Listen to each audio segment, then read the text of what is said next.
saya kesini mau diskusi sama Suma, bukan mau ribut. Belum. Iya, itu ada Bang Suma.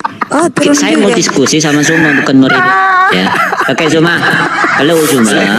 Iya, saya Mau minta dalil diskusi? Kristen selamat itu mana coba? Yang dibutuhkan di sini Muhammad itu selamat. Iya. Ya, kita nggak butuh yang lain. Muhammad selamat di sini. Mana yang Kristen selamat? Nggak bisa diskusi. Dalilnya Buktikan datanya. sorry, dalilnya Kristen selamat itu di mana tertulis? Di mana? Di sini bukan tempat kamu bertakia, jadi buktikan datanya. Yang saya tanya di mana dalilnya Kristen selamat? Di mana dalilnya? Di mana? Ah, mau bikin Ayo konsili dulu. buktikan datanya mana? Kristen. Jangan kamu ketahuan itu kemaluanmu. Iya, saya minta Ya. dalil Kristen selamat itu Jangan tertulis kamu di ketahuan mana? itu kemaluanmu. Buktikan datanya mana Muhammad selamat. Ketawa. Ketawa. Dalilnya Mana Kristen buktikan? selamat Mana itu di datamu mana, Muhammad Cak itu Ayu? selamat? Dari kitab Kejadian sampai kitab Wahyu. Mana? Oke, dalilnya kejadian dia Kristen selamat? Ini Di Al-Quran mana? ini dongeng atau apa? Cuma kamu itu bermain Saya dengan minta kata-kata. hal yang sangat fundamental dan sangat mendasar. Dalil Kristen selamat itu di mana tertulis? Di mana? Silakan. Bisa nangkap Teman kita bikin layar. yang edukasi lah teman-teman supaya nggak ribut dia. Ya, silakan. Di mana tertulis Kristen selamat? Di mana? Di mana? Islam ini goblok amat ya. Apa dia ini orang Arab atau apa? Kalau kamu orang Arab pergi aja ke Arab sana. Ya itu kitab kami. Kenapa kamu mau rubah? Dasar setan. Gini, karena kamu Makanya terlalu kau tanya dalil. menggunakan Jangan kau tanya kata-kata. dalil Islam karena dalil Islam itu pasti bahasa Arab muncul. Jangan ke Indonesia. Tapi kan ada Terlalu nampak. terjemahannya. Kalau kau minta dalil Islam pasti Ya, bahasa ada Arab. ada terjemahannya Bang Suma. Lu pikir agama penjajah apa? Sekarang dalilnya. Mana yang ada dalilnya ini? Saya minta dalil. Di mana dalilnya Kristen selamat? Ayo. Saya tuh sudah 3 kali loh Anda Ayo naikkan. di mana Nur Ali? 3 kali Anda turunkan, 3 kali Anda naikkan. Saya minta dalil Kristen selamat tertulis di mana? Ini berapa orang di sini? 1, 2, 3, 4, 5, 8 orang, 7 orang. Dengan jabatan gurundamu. Weh, saya minta dalil Kristen Apakah kamu selamat masih tertulis bangga di mana? dengan jabatan gurunda? Hei, penyembah Kristus palsu. Hei, di mana dalilnya Kristen selamat? Dalil. Kamu jabatan gurunda? Ini dia Saya ini diam. kalau Saya seperti diam. itu kan. Di mana Islam dan Muhammad itu selamat? lagi ke sana. Udah dikasih dalil pun. Sekarang giliran ente. Mana dalilnya Ayo. Kristen selamat? Ayo, saya diam. Saya diam. Diam. Oke. Cuma jadi begini. Ya, buktikan. Akan di mana dalilnya? Sementara dalil yang kamu bacakan tidak membuktikan bahwa juga. Nah, Saya kan? minta dalil Kristen selamat itu Giliran orang lain dulu, mana? baik ketawa. Makanya dia ngacaukan. Mana dalilnya Kristen selamat? Mana? Nah, makanya kamu Dalilnya Kristen selamat itu tertulis di mana? Gak bisa kan ini udah cari makan. Di mana dalilnya Islam Kristen itu selamat? Makanya kita kasih data dia nggak bisa tunjukin karena dia memang Mana dalilnya? Mana datamu? Mana datamu? Cuma, Mana datamu? bisakah kamu berhenti Dia lagi cari sejenak Satu. untuk mendengar ocehan orang? 2, 3, Bisa nggak? 4, Kau hitung apa sih? 5, Udah masih Enam. bagus kau udah ditumpangkan di 7. sini. Masih juga hitung waktu. Bang Suma, Yang kau kau hitung bisa waktu itu untuk tunjukin apa? data enggak? Kau jangan bawa congor ke atas Kamu dong. nggak ada sama Tidak ada sekali. Kristen Congor selamat. aja kau Kamu bawa. hanya menghitung. Congor aja kau bawa di atas. cari poin dia. Kenapa Tidak kita ada ada dalil data? Kristen selamat.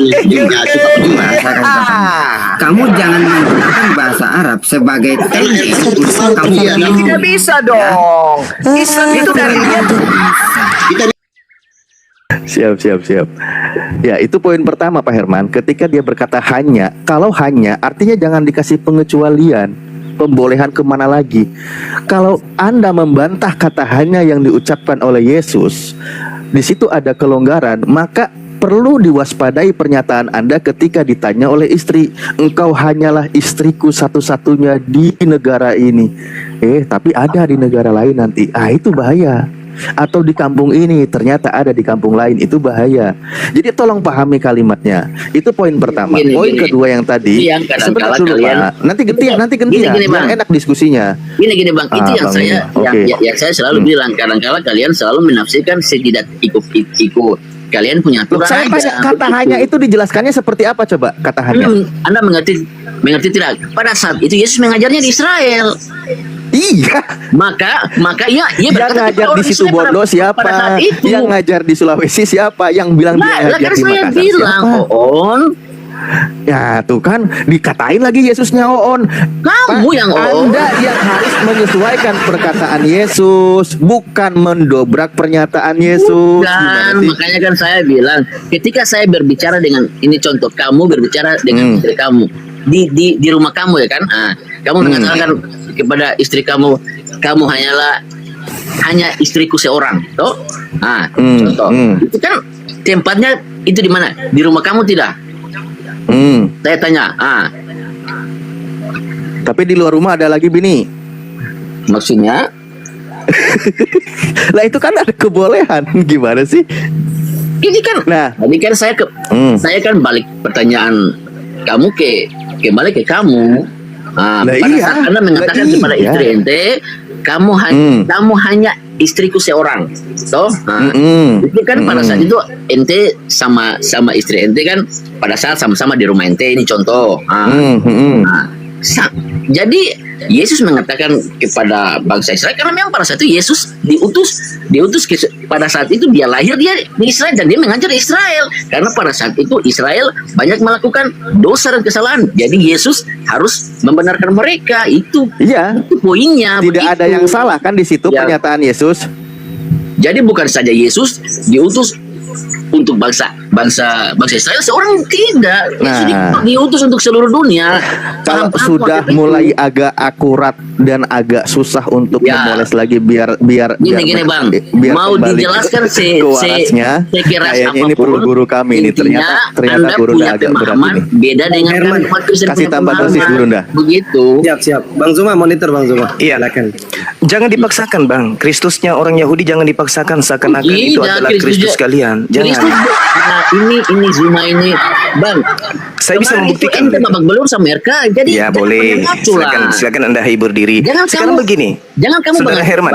banyak ngaco Saudara- cuma karena Saudara Herman, bisa kan kita diskusi dengan menggunakan akal, bukan menggunakan biji peler? Bisa ya? Saya lihat dari tadi Anda itu ngomong pakai biji peler Anda. Anda kebelepotan hanya gara-gara kata hanya untuk Bani Israel. Entah kemana-mana Anda membahasnya. Itu kan pada saat dia di Yerusalem sana, karena mereka banyak dosa.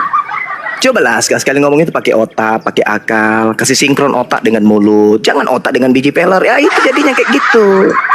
Ya, gini Saudara Herman. Yesus itu dan juga murid-muridnya hamba Tuhan atau bukan? Coba kau jawab dulu itu. Kamu jawab dulu. Yesus dan murid-muridnya hamba Tuhan atau bukan? lah. Ini siapa yang host di sini? Enggak usah bisik-bisikan.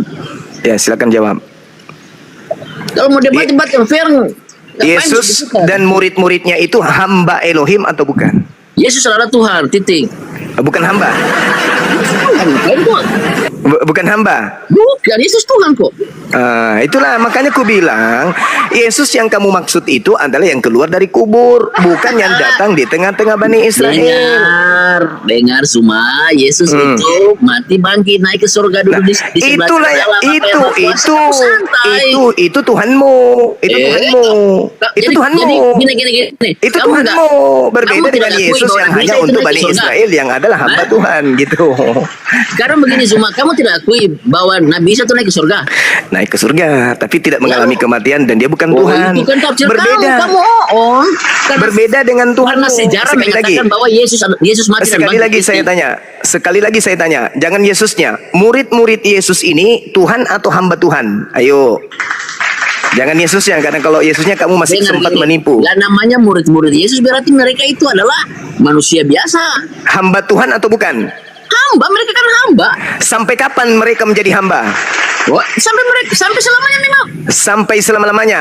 Ya, karena mereka kan cuma manusia. Oke, Mereka bukan sama baik. dengan Yesus. Baik, berarti murid Yesus kita sepakat adalah hamba Tuhan sampai selama-lamanya. Betul? Ya jelas. Oke, baik, tepuk tangan. Sekarang saya kasih Anda data. Galatia 4 nomor 7. Jadi kamu bukan lagi hamba, melainkan anak. Jikalau kamu anak, maka kamu juga adalah ahli waris oleh Elohim. Galatia 4 nomor 7 ini siapa di sini yang dikatakan kamu bukan hamba? Jawab. Siapa? Eh, Dengar. Dengar, makanya jangan sama anak kecil goblok. Ya, silakan, silakan. ini contoh hiburan supaya hanya kamu jual jangan ayat cuma ini. fokus ke biji Uang ini pelermu. kamu. Coba Galatia 4 nomor 7 itu siapa? Sama Kamu bukan kaya lagi kamu hamba. babak belur.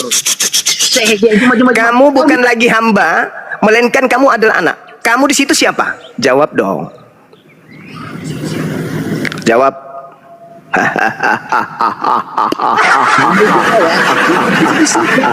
Jawab. Nah, kau bisa ini ada. Jawab. Kau ini nggak berani. Kamu di situ Dibawa siapa? sama Edis. Kamu di situ siapa? Hah? Ada pantas kamu ini nggak berani debat sama Edis. Pokoknya Bingung. Kamu di situ Kristen, pengikut Paulus. Kristen pengikut Paulus itu sudah jadi iblis semua. Makanya mereka bukan lagi hamba Tuhan, tetapi mereka adalah anak-anak Kristus yang keluar dari kubur. Ingat, keturunan iblis bukan hamba Tuhan. Paham sampai situ? Keturunan iblis, pengikut iblis bukan hamba Tuhan. Keturunan daripada murid-murid Yesus adalah hamba Tuhan. Bahkan si Herman Pelangi tadi mengatakan bahwasanya murid-murid Yesus adalah hamba Tuhan sampai selama-lamanya. Lalu siapa yang keciduk bukan lagi hamba Tuhan tersebut? Jawabannya adalah Karistin laknatullah. Saya ulang lagi, teman-teman. Apakah iblis itu hamba Tuhan? Apakah iblis itu? Bukan. Apakah Kristen hamba Tuhan? Bukan juga, Bukan juga, Paman. Jadi mereka ini siapa? Kalau bukan hamba Tuhan, siapa mereka ini? Iblis Yesus. Sangkit, Paman. Masih mau aku datang besok. Kalian itu bukan pengikut Yesus anak Maria. Pengikut anak Maria itu semuanya sampai kapanpun mereka tetap hamba Tuhan. Dan Yesus itu pun sampai kapanpun dia hamba Tuhan. Ibrani 13 nomor 8. Kisah Para Rasul 4 nomor 30. Sampai selama-lamanya Yesus itu hamba Tuhan, tidak pernah berubah menjadi mangkok, apalagi priuk, apalagi sibilisis. Lah ente, coba apa kata guru kalian, nabi kalian? Dia katakan begini, nabi kalian berkata begini. Di dalam Galatia 3 nomor 27 dikatakan begini. Ini nabi kalian ya, Nabi Paulus. Kalian semua sudah dibaptis atas nama Kristus. Ingat, bukan Yesus ya, tapi Kristus. Kalian semua adalah sudah dibaptis dalam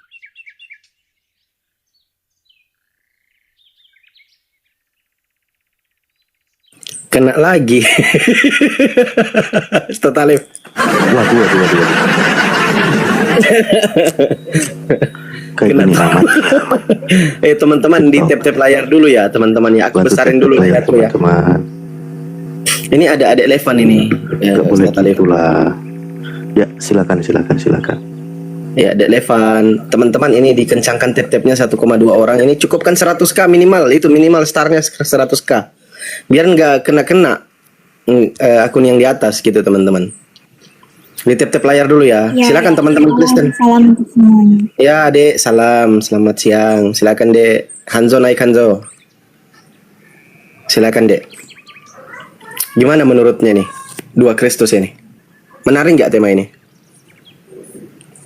Ya, Silakan, saya Dek. mengerti ya bagi orang yang tidak percaya dalam Alkitab itu untuk mengkaji segala sesuatu. Jadi gimana? Begini, kita di hari ini membuka cakrawala, kita pahami isi Bible, terutama bahwa memang ada dua Kristus. Teman-teman Kristen yang belum tahu, yang selama ini pelajarannya belum sampai, mohon maaf kami curi start di sini. Karena sayang sekali nanti banyak yang belum dengar dan banyak yang belum tahu bahwa memang ada dua Kristus di dalam Bible. Nah, teman-teman Kristen harus tahu dan harus pahami. Alhamdulillah, Gurna sudah bangkit kembali di menit ketiga.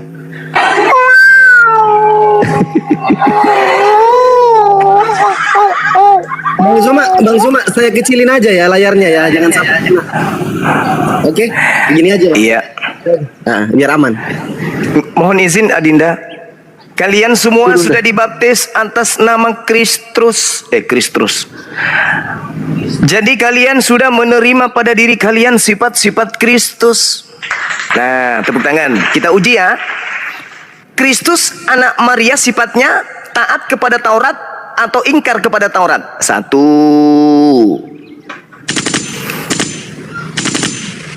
Sifat-sifat Kristus taat kepada hukum Tuhan atau ingkar kepada Tuhan? Katanya Taat. Taat kepada Tuhan. Kata Nabi Paulus di dalam Galatia 3:27, kalian yang sudah dibaptis dalam nama Kristus akan memiliki sifat-sifat Kristus. Iblis bersunat enggak? Kagak.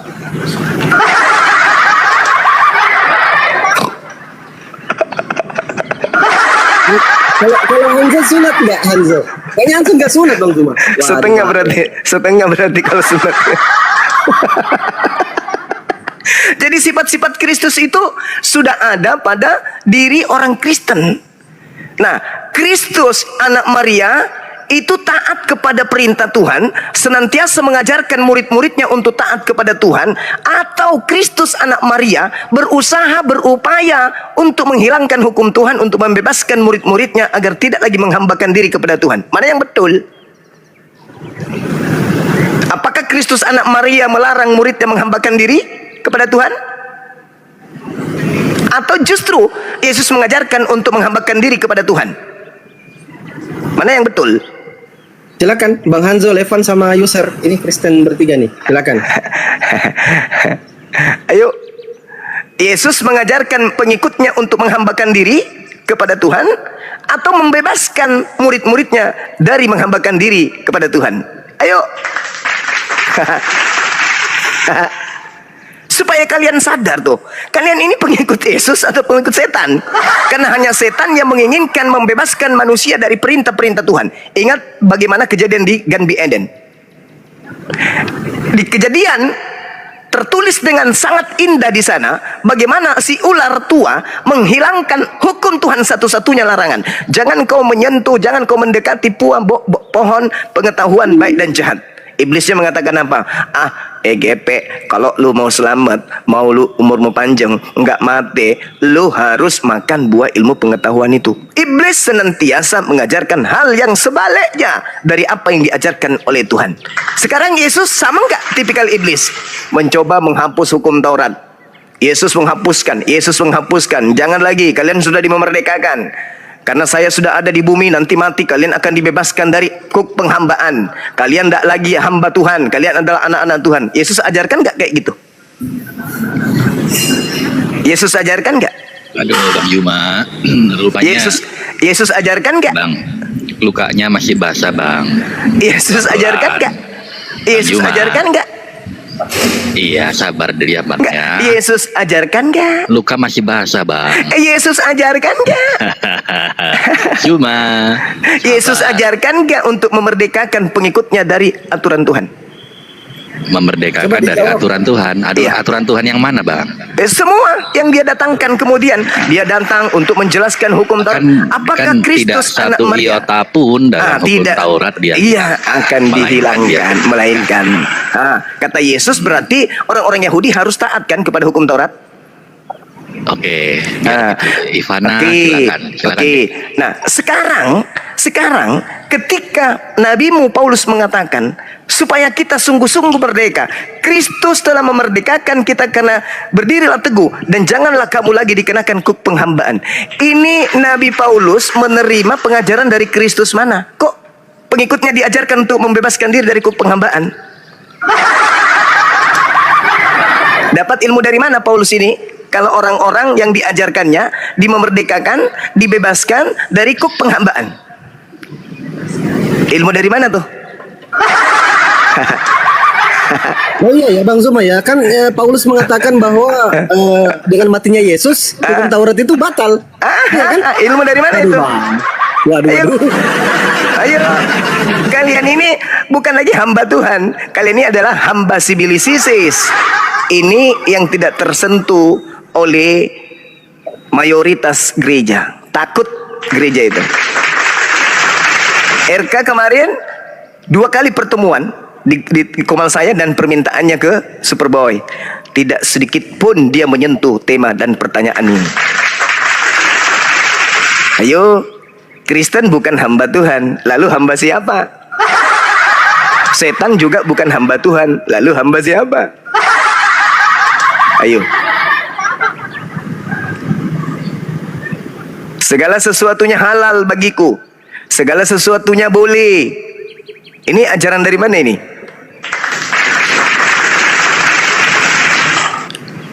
Jadi kamu bukan lagi hamba, melainkan anak.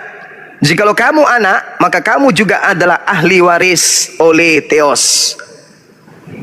Dia Kristen bukan lagi hamba Tuhan, tetapi anak.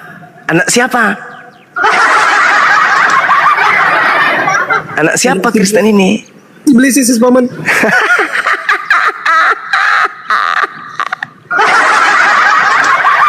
Makanya di Kristen itu sudah jelas-jelas mereka ini mengikuti Kristus yang palsu. Kata Yesus, waspadalah. Itu Ivana mau nunjukin data tuh. Oke, silakan. Tadi ini sudah Yesus Besari. tidak mau menghilangkan satu titik pun dalam hukum janganlah Taurat, kamu. tetapi Jangan kau berpikir aku datang untuk meniadakan, tetapi untuk menggenapi. Genap itu meniadakan atau menyempurnakan? Menyempurnakan.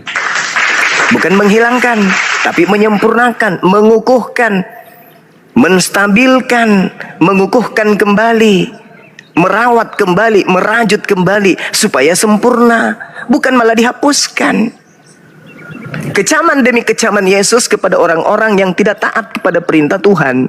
Yesus mengatakan, barang siapa yang meniadakan setitik pun meskipun yang paling terkecil, lalu mengajarkan kepada orang lain, maka dia akan menempati tempat terhina dalam kerajaan langit. Nah, Kristen gimana? Kalau yang ini kenapa dibatalkan ini? Aja itu kita. Efesus 2:15. Sebab dengan matinya sebagai manusia ia telah membatalkan hukum Taurat dengan segala perintah dan ketentuannya, untuk menciptakan keduanya menjadi satu manusia baru dalam dirinya, dan dengan itu mengadakan damai sejahtera. Ayo. Ini kenapa? Kenapa coba Paulus mengajarkan kayak begini? Dari mana ilmunya? Bahwasanya dengan matinya Kristus itu telah membatalkan hukum Taurat beserta segala ketetapan yang ada di dalamnya. Kalau yang dimaksud Kristus yang mati itu adalah iblis, wajar. Karena memang iblis berupaya dengan propaganda penyesatan bagaimana caranya manusia tidak taat dan tunduk kepada perintah Tuhan. Tapi kalau anaknya Maria, mustahile. Dia mengajak siang malam untuk Bani Israel taat kepada hukum Taurat. Ketika ditanya di Matius 19, Guru, apa yang harus aku lakukan supaya aku hidup kekal? Yesus terangkan, jangan ini. Artinya, Kristen ketika mengatakan mereka bebas dari kuk penghambaan, berarti Kristen persis seperti iblis yang bebas dari penghambaan. Iya toh? Iya kan? Betul toh? Betul kan? Iya dong? Iya toh? Iya kan? Masya Allah. Jadi Yesus itu jelas memang utusan Tuhan hanya untuk Bani Israel. Gak boleh diganggu gugat ajarannya.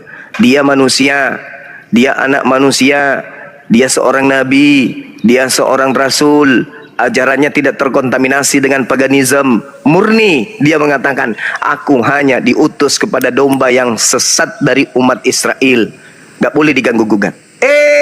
Angkatan jahat percaya kalau ada kemudian Kristus yang keluar dari kubur. Wah, itu beda cerita itu.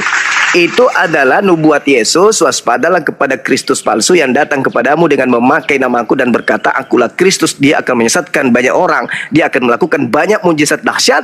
Sekiranya mungkin dia menyesatkan orang-orang pilihan. Nah, itu yang keluar dari kubur, yang dipidatokan, yang dikhotbahkan Petrus. Yesus yang kau salibkan itu telah dijadikan menjadi Tuhan dan Kristus. Bagi siapa? Bagi angkatan jahat. Jadi Kristus yang keluar dari kubur yang disalib oleh orang Roma telah dijadikan menjadi Kristus. Untuk siapa? Untuk mereka yang menyalibnya dan keturunannya. Itu dalilnya tuh, baca nomor 40. Itu jelas itu. Makanya Petrus mengajak orang-orang yang masih bisa sadar, apa katanya? Selamatkanlah dirimu dari angkatan jahat ini.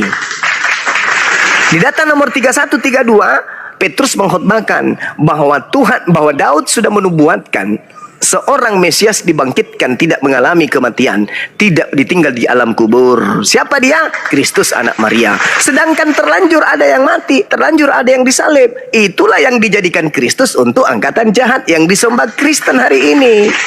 Makanya orang Kristen itu bukan lagi hamba Tuhan, tapi anak-anak alitus.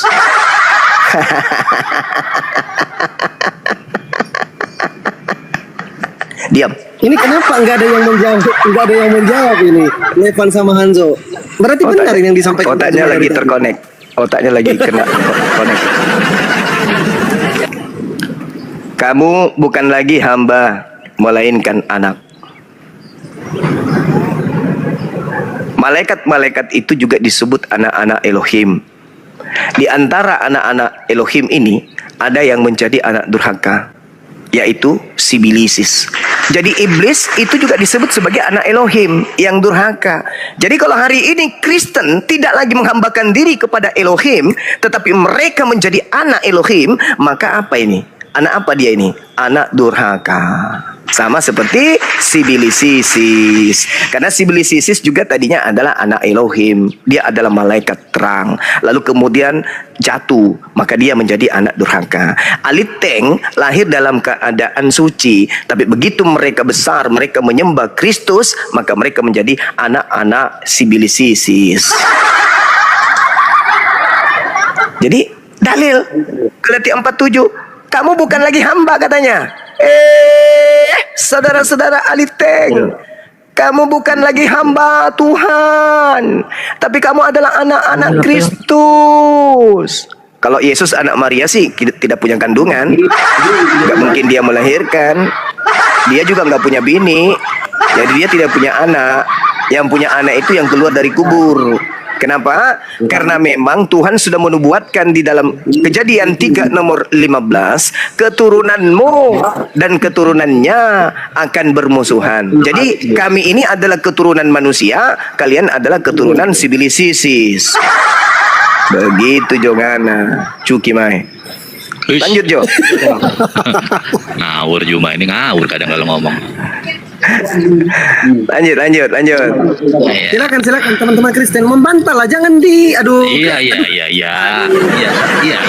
Aku tidak lagi menyebut kamu hamba, melainkan sahabat. Karena seorang hamba tidak tahu apa yang dikerjakan tuannya. Kalau kalian kan hamba memang. Hamba itu statusnya lebih rendah dari anak. Sekarang murid-murid Yesus ini hamba Tuhan. Harta warisan orang tuanya. Murid-murid Yesus ini, murid-murid Yesus belas kasihan daripada tuannya. Oke, saya baca dalilnya. Saya baca dalilnya ya. Dalam hamba Kisah Para Rasul. Hamba, jangan protes kalau kau jadi hamba. Baik. Kita baca dalilnya. Gitu dong. Kita baca dalilnya. Ulurkanlah tanganmu untuk menyembuhkan orang, dan adakanlah tanda-tanda mujizat-mujizat oleh nama Yesus, hambamu yang suci. Kok Yesus disebut hamba? Oke, sudah. Yesus disebut hamba. Dari mana itu? Di dalam Kisah Para Rasul 4 nomor 30. Dari mana? Nah, Kisah 4 nomor 30. Kisah 4 nomor 24. Nomor apa 30. pertanyaanmu? Ada kayak gitu. Nah, Kenapa Yesus disebut hamba sementara kalian tidak disebut hamba? Ayo. Oke, kata hamba itu diambil di dalam Filipi 2 ayat 6 ya. Walaupun dalam rupa Elohim dia tidak menganggap kesetaraan, melainkan dia mengambil rupa hamba. Itu maksudnya dia merendahkan dirinya. Iya, sudah. Dialah yang Yesus hamba pencipta. Tuhan. Yesus hamba Tuhan. Kalian bukan hamba Tuhan. Kalian mengaku anak-anak Kristus. Dia itu Tuhan kok. Gimana Ya sih itu kamu? yang kamu anggap Tuhan itu yang dilantik. Yesus yang kau salibkan itu telah dijadikan menjadi Tuhan. Lah itu Tuhan yang kau anggap itu. Ayo. Sejak kekal dia udah Di Tuhan. mana? Di mana Yesus dikatakan ini telah lahir bagimu Tuhan? Di mana itu? Di mana? Lukas Lukas berapa? Lukas 2 Nomor berapa? Ya carilah. Nomor 11. Mau disuapin aja. Sekarang kamu. Kristus Gimana artinya coba? apa? Kristus artinya apa? Kristus artinya Hamasia. Kristus Mesias. artinya apa? Definisi Mesias. daripada Mesias apa? Mesias Juru apa selamat artinya? yang diurapi. Juru selamat yang dimaksud Ya. di situ manusia Ada. atau malaikat? Mulai ngaco nih. Kristus adalah orang yang diurapi. Pada hari ini telah lahir bagimu orang yang diurapi Tuhan di kota Daud. Jadi bukan Tuhan yang diurapi, tapi manusia.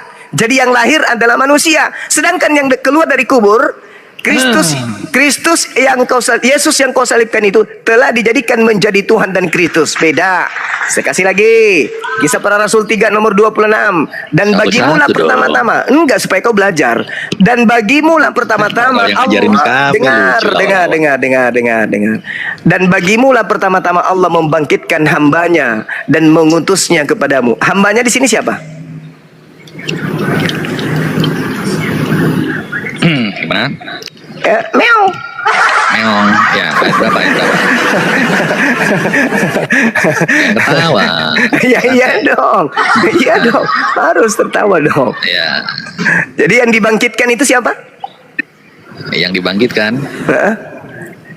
Kristus. Nggak Yang ada dibangkitkan siapa?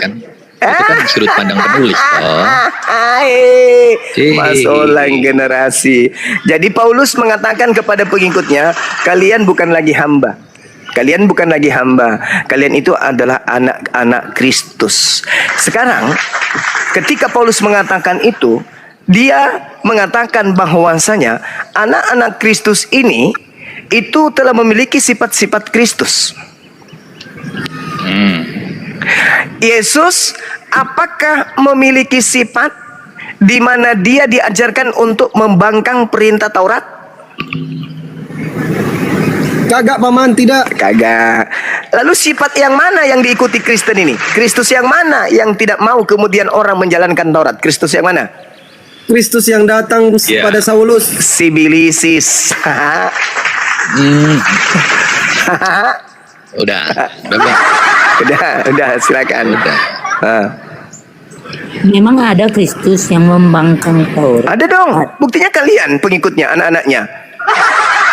Emang kamu mau nyalain Taurat? Gimana? Boleh nggak Taurat untuk istri 4? Ada nggak? Hukum Taurat Taurat itu mengajar istri tidak 4 ada ada nggak? batasan istri. Di Taurat itu tak ada batasan istri. Mana? Tunjuk. Jangan modal oncom aja. Anda percaya bilangan? Mana? Anda percaya bilangan? Anda percaya Buka, bilangan buka. itu adalah Mana? Taurat? Iya, buka. Bilangan berapa? Sekarang kamu tunjukkan Nah, kepada macet, saya. macet. Bukan. Loh, kok aku?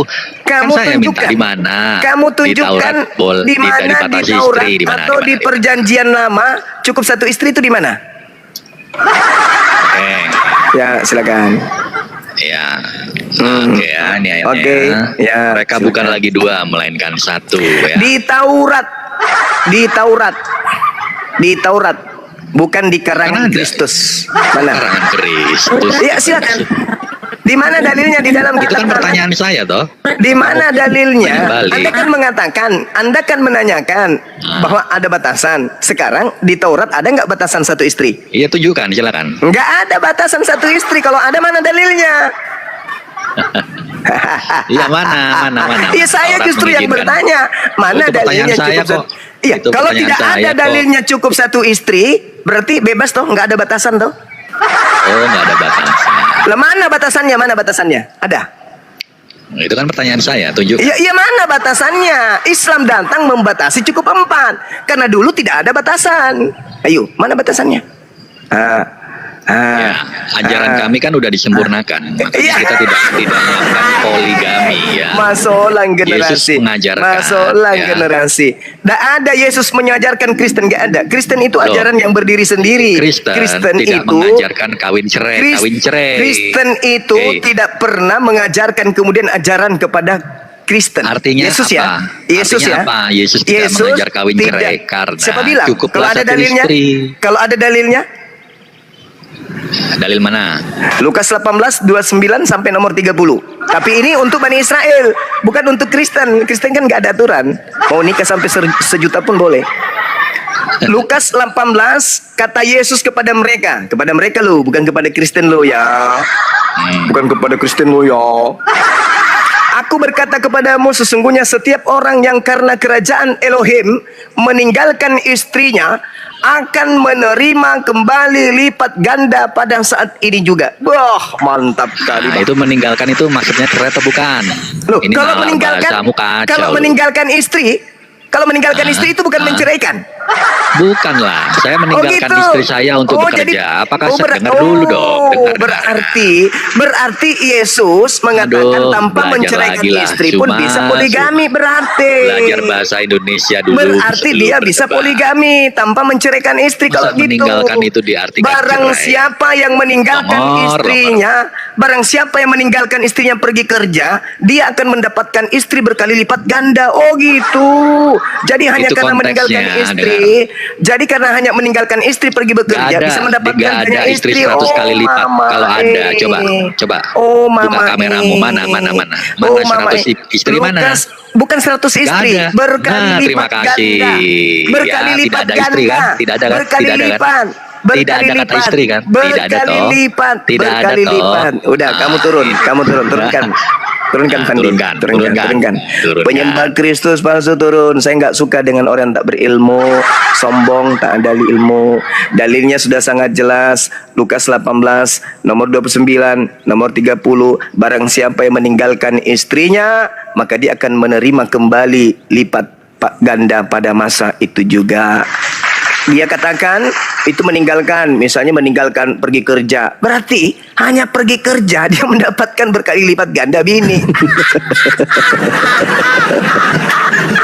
Dasar Pulang kerja dapat bini berkali lipat. Iya, pantasan aja ini teman-teman saya ngomong kayak gini. Jangan kamu percaya seorang yang punya kedudukan saja nih, kalau mereka diutus untuk pendidikan atau ada pertemuan, mereka sudah dipesanin wanita-wanita tuh.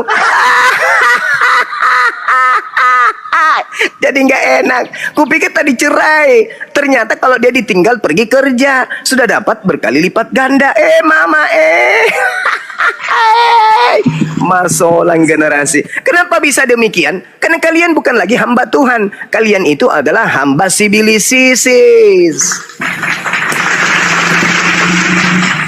Masolang generasi. Siap, Guru dah. Bentar, sapa dulu ada yang naik. Iya, silakan. Ini, Jonet.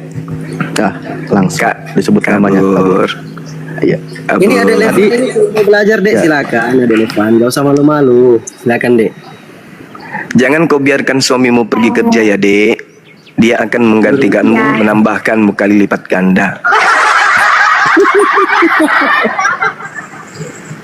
Jadi oke, terima kasih ya sudah dinaikkan ke atas. Kita salam kenal dan ya aku mengerti bahwa ada grup yang tidak percaya dengan ajaran Alkitab. Tidak masalah karena semua orang bebas ya untuk percaya apa aja. Namun memang yang saya dengar itu pengertian dan tafsiran itu memang tidak sama. Jadi saya juga mau nyinggung masalah Alkitab ya, dengan versi-versinya. Ada versi TB misalnya kan, ada versi BIMK, TSI, dan juga dalam bahasa-bahasa lain. Nah, saya sebagai orang Kristen ya, saya menyadari satu hal, bahwa memang saya harus pelajari Alkitab itu dalam versi-versi yang berbeda, bahkan dengan bahasa yang berbeda pun. Karena memang untuk menyelidiki atau mengkaji satu teks itu butuh beberapa perbandingan itu. Nah, jadi contoh yang tadi si Fandi kan buka ayat Efesus 2:15, sebab dengan matinya sebagai manusia ia telah membatalkan hukum Taurat. Saya cek di versi TSI itu ternyata tidak ada kata membatalkan. Bunyinya Kristus sudah memenuhi seluruh perintah dan peraturan hukum Taurat dengan mengorbankan dirinya di kayu salib.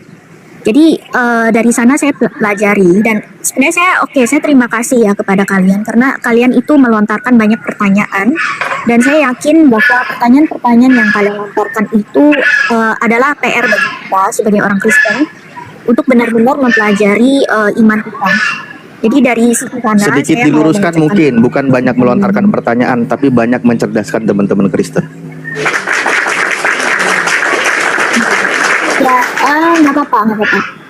Ya, saya yakin juga teman-teman Kristen bisa makin cerdas dengannya banyaknya PR ya, karena memang kita sebagai orang yang mau mengikuti satu Tuhan atau ajaran, itu memang kita wajib untuk giat ya, untuk menyelidiki jawaban-jawaban. Jadi di hal ini walaupun kita bertentangan, namun saya bisa melihat sisi positifnya dan saya apresiasi kepada teman-teman semua ya.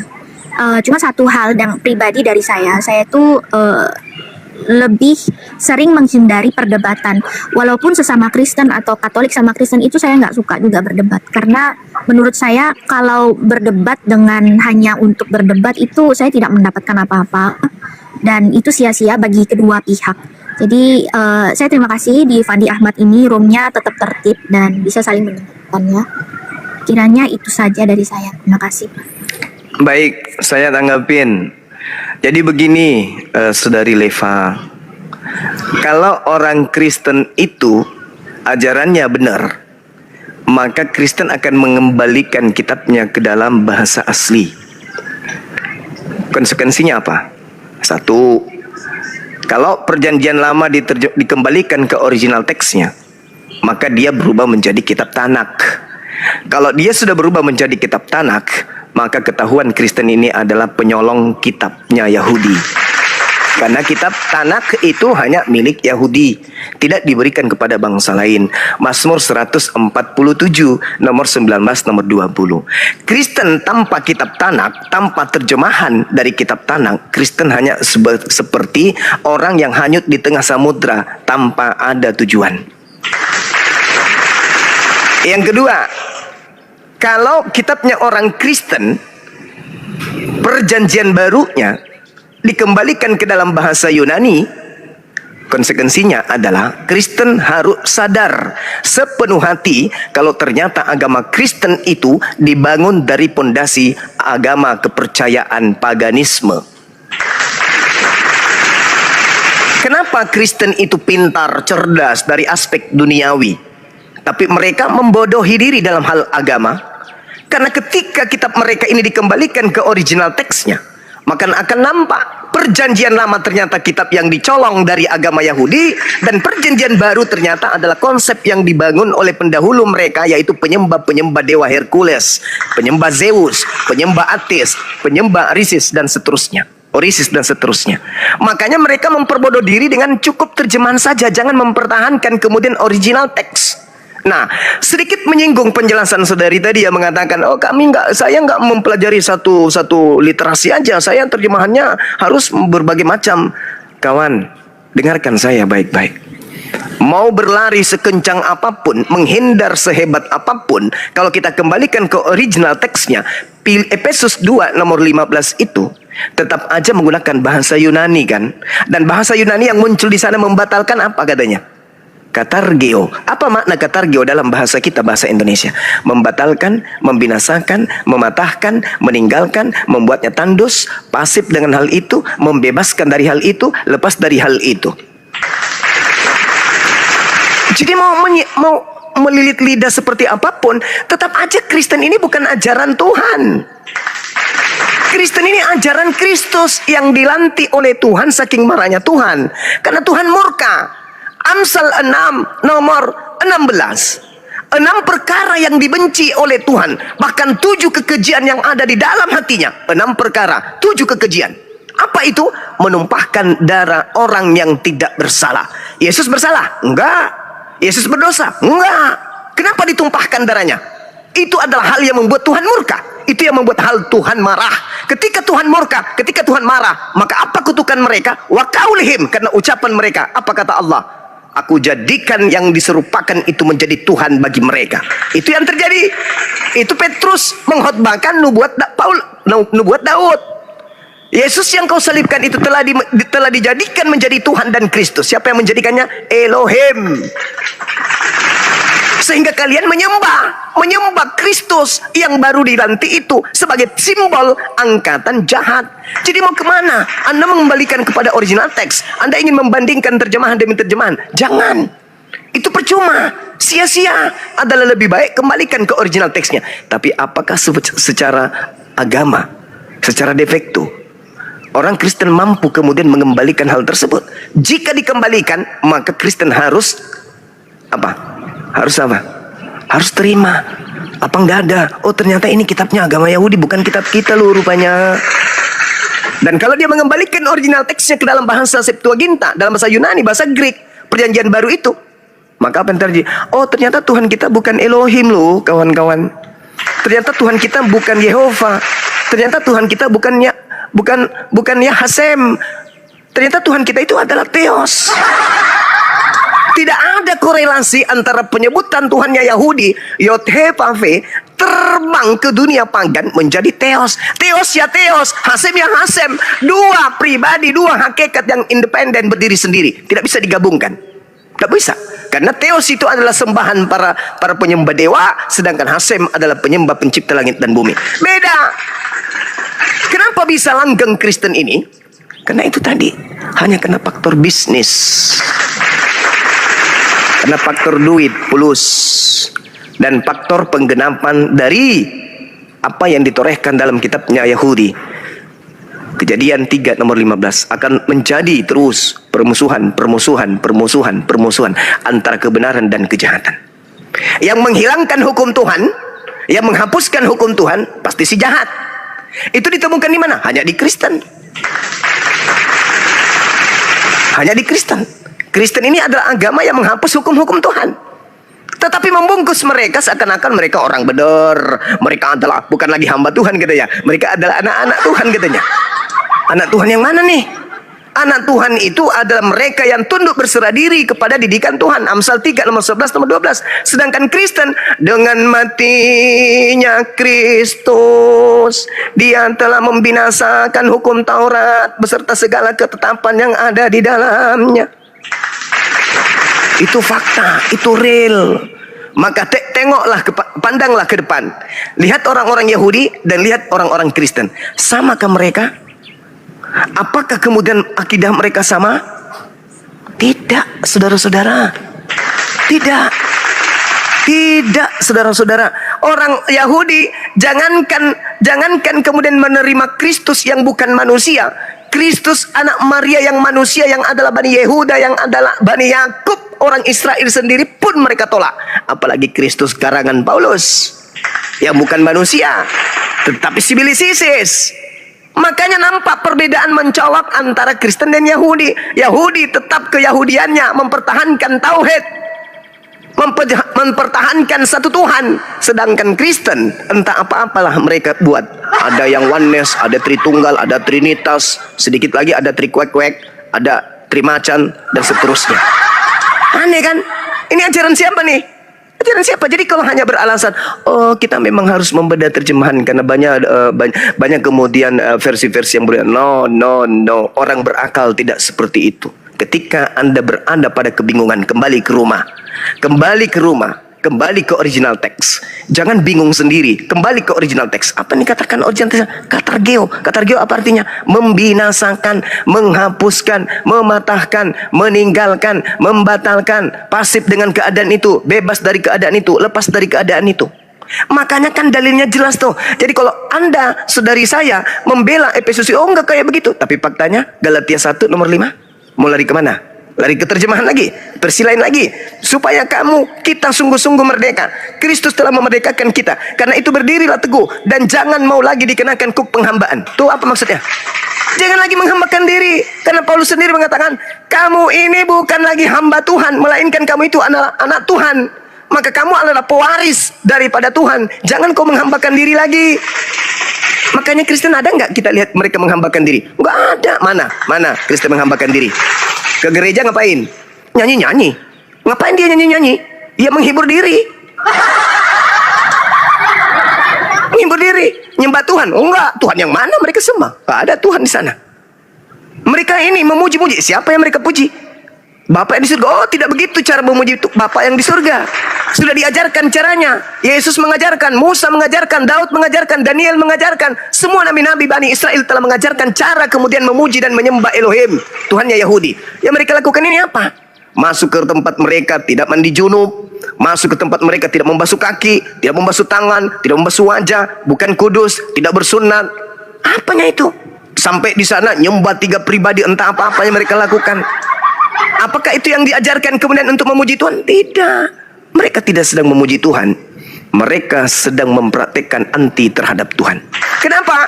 Yang disebut memuji Tuhan harus selaras dengan ajaran Nabi. Siapa sih yang Nabi antara Yesus dengan Paulus? Yesus dong. Apa sih ajaran Yesus? Oh, ternyata ajaran Yesus hanya untuk Bani Israel. Lah ente siapa? Kristen ini siapa? Bapak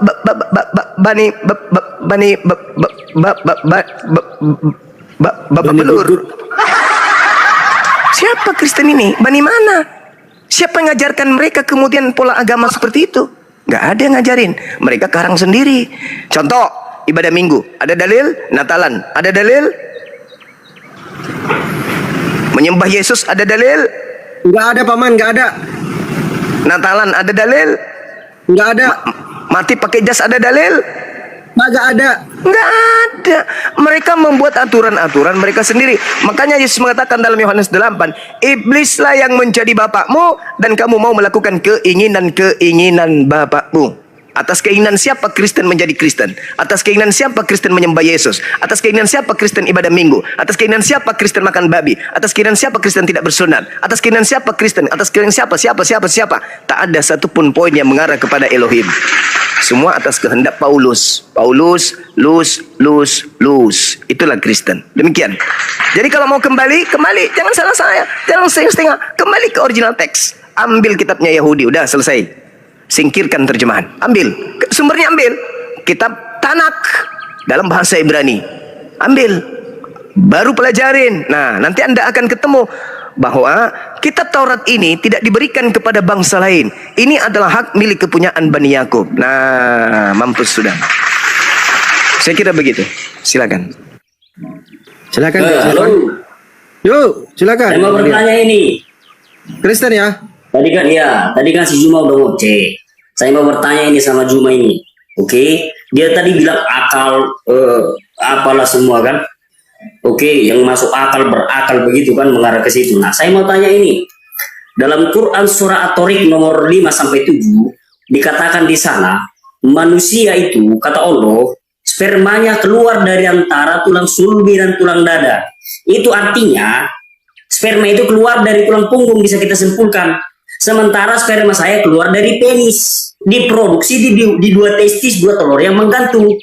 Jadi kalau sperma itu keluar dari tulang punggung, ketika kau berhubungan suami istri, tulang belakangmu yang kau masukkan ke alat kelamin istrimu.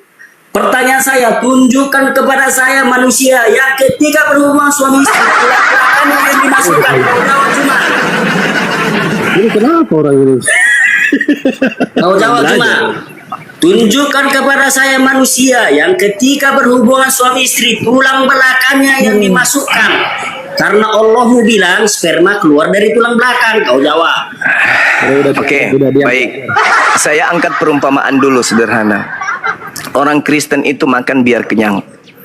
Untuk merasakan kenyang itu, makanan itu harus ada di lambung, ada di perut. Tolong tunjukkan di mana Kristen makan langsung ke lambung nasinya, tidak melalui mulut.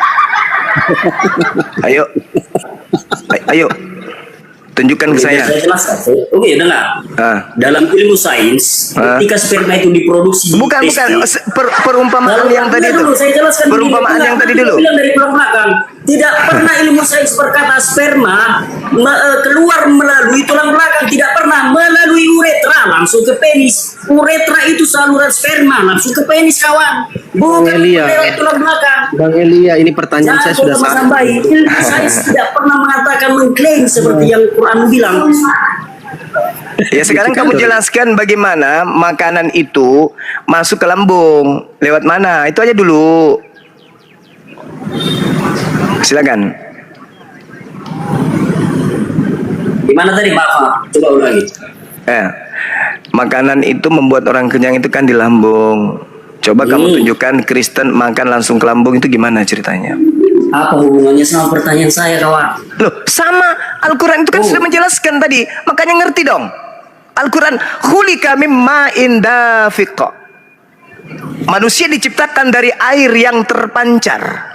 Oke, terpancar. Terpancar dari mana? Keluar, terpancar dari mana? Keluar. Terpancar dari mana dulu? Sperma yang dari sperma yang keluar dan terpancar dari tulang. Ya, nah menurut saudara, di dalam pengetahuan saudara, sperma itu terpancar dari mana? Dari penis dan diproduksi di testis. Testis itu 2 telur yang menggantung. Penis itu Oke. Sebelum sampai ke situ dia dari mana? Sebelum sampai ke situ dari testis diproduksi. Sebelum sampai ke testis itu dari mana? Tidak ada produk sperma diproduksi di testis. Nah, itulah kau tidak pernah tahu tentang ilmu biologi kawan. Coba. Silakan kau konsultasi ke dokter apa? Allahu Akbar, Masya Allah. Kalau Anda berbicara begini cuma, silakan saya. Dengar saya dulu. Kau konsultasi ke dokter. Kau tanya. Elia dengar dulu Elia dengar. Saya baru tahu kalau tempat produksi sperma itu di biji zakar. Allahu Akbar. Biji zakar itu testis. Bahasa biologi biji zakar. Nah, itu coba kau pegang biji zakarmu. Coba kau pegang. Kau pegang, kamu punya biji zakar. Di situ ada itu kantong sperma ya? Itu testis. Iya, biji zakarmu itu kantong sperma. Jangan sampai biji zakarmu itu kantong sperma. Ini nggak paham pertanyaannya. Biji zakar bukan di tulang. Aku bilang di tulang. Itu bagaimana itu halo? Allah. Di mana kalau di sana? Di mana kalau di sana? Kau dapat. Tunggu. Kau lihat ini kita aja. Habis ini kau tunjukkan di mana. Habis ini kau tunjukkan di mana di dalam biji zakarmu ada kantong sperma ya. Habis ini gantian. Siapa yang bilang Ini dulu Bang, ini kita buka ya. Websitenya ini penjelasan. Kau diam dulu, penyembah Kristus diam dulu. Penyembah Kristus diam dong. Nanti kau tampilkan data ya. Penyembah Kristus diam dulu. Dengar dulu, dia dengar. Saya memang penyembah Kristus. Kalau kau dengar. Biar kau jangan. Kamu dulu yang Elia tunggu dijelasin dulu Elia. Kita pakai data, oke. Kita pakai data, kau diam ya. Ini yang Atorik ayat 5 sampai 7 ya. Maka hendaklah manusia memperhatikan dari apakah dia diciptakan. Dia diciptakan dari air yang dipancarkan, yang keluar dari antara tulang sulbi laki-laki dan tulang dada perempuan. Nah, ini ayat ini kan yang kau permasalahkan ya. Nah, mari kita lihat keterangannya ya. Buat teman-teman Kristen, belajarlah lebih kritis, lebih jauh lagi. Jangan suka main kritik nggak jelas itu tanpa ada keilmuan. Mentang-mentang dosanya udah ditebus. Oke. Kita di sini dikatakan nih, ini penjelasannya ya, penjelasan. Ini berdasarkan ini para ilmuwan, oke. Kata sulbun berarti punggung dan kata taroib adalah jamak dari kata taribah yang berarti tulang putih. Para penafsir telah membuat perbedaan dalam penjelasan ayat ini dan nampaknya maksud dari kalimat baina sulbi wat taroib adalah air sperma yang keluar dari tubuh dari titik tertutup yang terletak antara tulang belakang dan tulang dada. Al-alamah at-tabat Habai Tafsir Al-Mizan. Oke, kita penjelasan berikutnya. Sebentar. Ini penjelasan ilmiahnya ya, penjelasan ilmiahnya. Sperma diambil dari testis pria dan ovum wanita pada janin. Kedua organ ini terletak di depan tengah tulang belakang antara tulang dada, punggung, dan sakrum, tulang rusuk manusia terendah. Oke, dan berdekatan dengan ginjal. Ini dijelaskan. Tadi kan dia cuma sampai testis. Tidak tahu sumbernya dari mana lagi. Sperma diambil dari seluruh bagian tubuh manusia. Sulbi dan taroib mengacu pada seluruh punggung dan seluruh bagian depan manusia. Ada juga yang berpendapat bahwa penyebab utama produksi sperma adalah tulang belakang yang terletak di bagian belakang pria, diikuti oleh jantung dan hati yang salah satunya terletak di bawah tulang dada dan yang lainnya di antara keduanya. Dan untuk itulah alasan mengapa kami menafsirkan baina sulbi dan taroib dengan hal itu. Jadi penjelasannya ada ya. Ini panjang. Iya, okay. Iya Dinda. Makanya orang-orang kita nih, orang-orang kita tanpa ilmu kedokteran pun bisa menyimpulkan itu. Orang yang jatuh dari ketinggian, kemudian yang tertimpa ke bawah itu adalah tulang ekornya, itu bisa dipastikan 99,9 plus 1 mereka tidak akan memiliki keturunan. Betul. Bahkan karena alat untuk mengeluarkan memancarkan daripada sperma itu rusak, maka dia tidak bisa. Sama seperti Pak Bom, impoten, nggak bisa berdiri. Kenapa? Karena tulang ekor itu, tulang sulbinya itu rusak, nggak bisa dia. Itu belum Al-Quran loh yang mengkaji, belum Al-Quran yang mengkaji. Baru kenyataan fenomena yang ada. Kalau ada orang jatuh dari ketinggian, dipastikan bahkan dia bisa jadi lumpuh. Hebatnya Al-Quran tuh. Nah sekarang boleh nggak saya bertanya kepada yang tadi sebagai PR di bawah ya? Di dalam kitabnya Kristen, kalau kitab Perjanjian Lama kan itu kitabnya Yahudi tuh. Perjanjian Baru kitab Kristen. Bagaimana proses penciptaan manusia menurut kitabnya Kristen? Bisa jawab nggak? Nggak bisa Bang Suma. Lalu bagaimana kau bisa tahu tentang reproduksi manusia dalam Bibelmu? Kami biasanya ngambil kitabnya Yahudi Bang Suma, yang tertulis di dalam kitab Ayub. Ayo 10 apa tulisannya di situ? Bukankah engkau mencurahkan aku seperti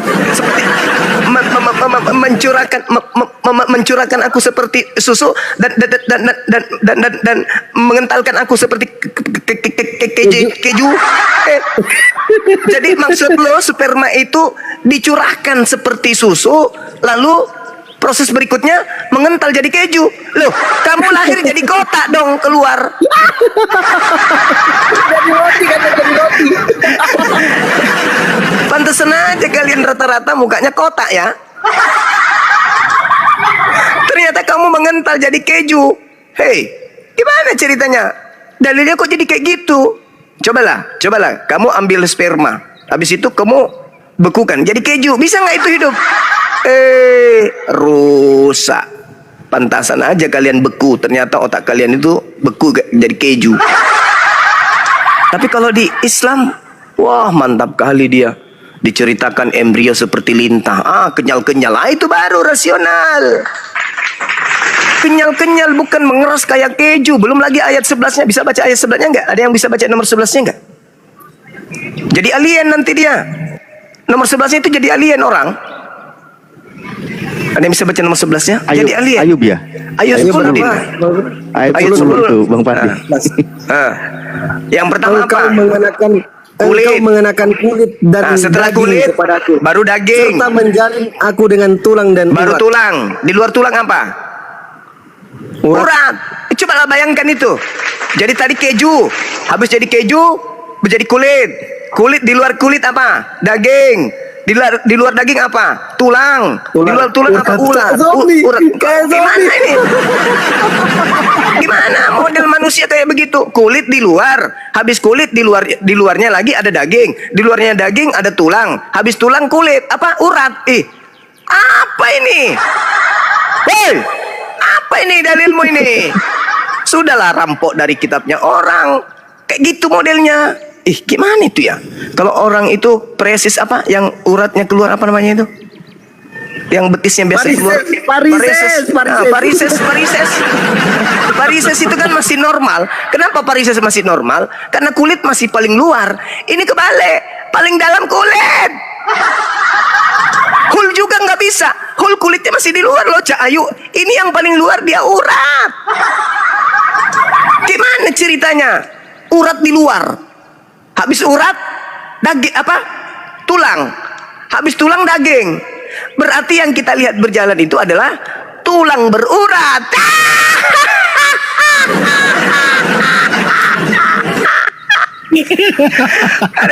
Aduh.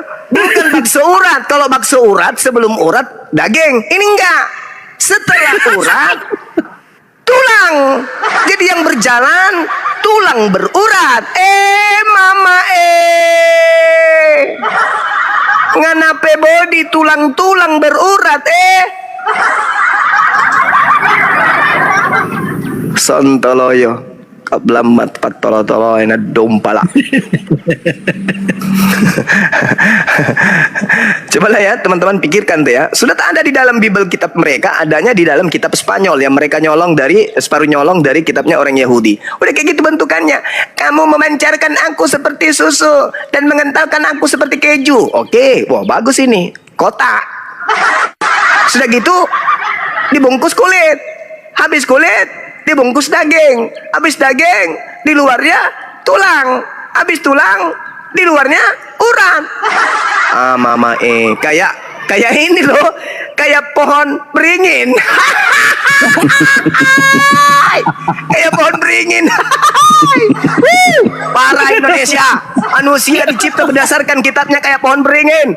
Tulangnya di luar, di dalam, habis itu dibungkus pakai urat. Mama masolang Indonesia. Nanti ada yang melukis, inilah gambar keturunan Adam yang diciptakan berdasarkan kitabnya orang Kristen yang adalah kitab Spanyol. Nanti di seri ya teman-teman, bikin PT Ayub 10 nomor 10 nomor 11. Gambar tuh, gambar. Ada kotak keju, ada kotak keju, mukanya juga kotak, matanya kotak, hidungnya kotak, giginya kotak, jari-jarinya kotak, serba kotak karena dia mengental seperti keju. Tapi kalau rahim itu seingatku dia bulat ya. Rahim itu bulat ya. Berarti orang ini menggelinding. Ya Allah, ya Allah, ya Allah. Orang ini menggelinding, bulat keluar kayak bola kasti, kayak bola voli. Mengental dia, menggelinding, di situ tulang, di situ daging, di situ urat, semua menyatu, tapi paling luarnya itu adalah apa? Adalah urat. Ya, SpongeBob, betul. SpongeBob. Benar tuh.